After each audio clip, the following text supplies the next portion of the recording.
Well, there's still a very acute shortage of oxygen, it seems, across India. Certainly one of the hospitals that we went to yesterday was telling us how they go hour to hour, really, and they were trying to get through the next 6 hours. And this morning they put out yet another red flag warning about the shortage of oxygen.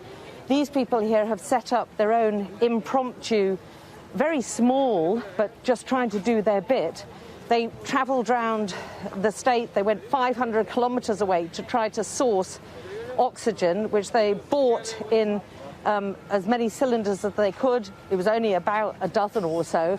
And people have been camping out here under the trees just to get access to that oxygen. Many of them, as we've been finding in many of these places, and the number of the hospitals that we visited, have been turned away from hospitals, even the government hospitals, the private hospitals, because they too are running short on oxygen. And clearly that's put everyone in a very high state of distress. Delhi and India has posted yet more global record highs in the number of coronavirus cases. It dipped slightly today on the 6th day, but it's still a global record high in the spike of cases.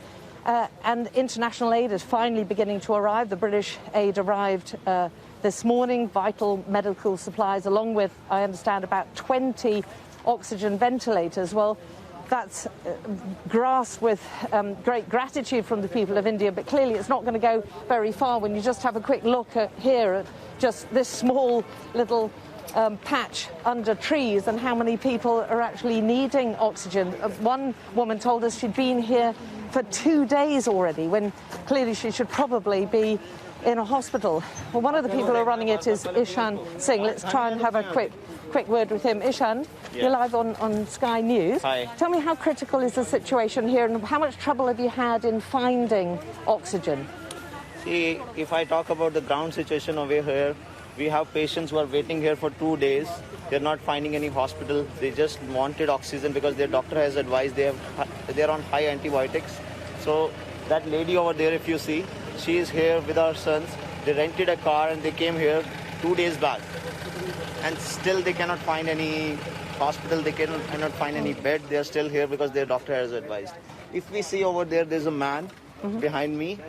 He came here 3 days back. He was fine. He went back. Again, he came back. So his oxygen is going up and down. There's no medical facility, proper facility available.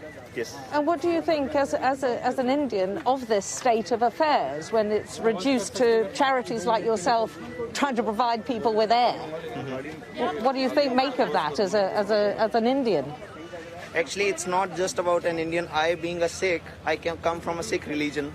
So we have always given the service to people, starting from Guru Nanak Dev Ji, our first Guru, starting way back in 1469. So he gave free food to hungry people, and it started from there. And when Guru Gobind Singh Ji, our 10th Guru, he was in wars. Don't mean to interrupt you. I totally understand the history lesson. I just wanted to get a sense, as Indians, how desperate you're feeling.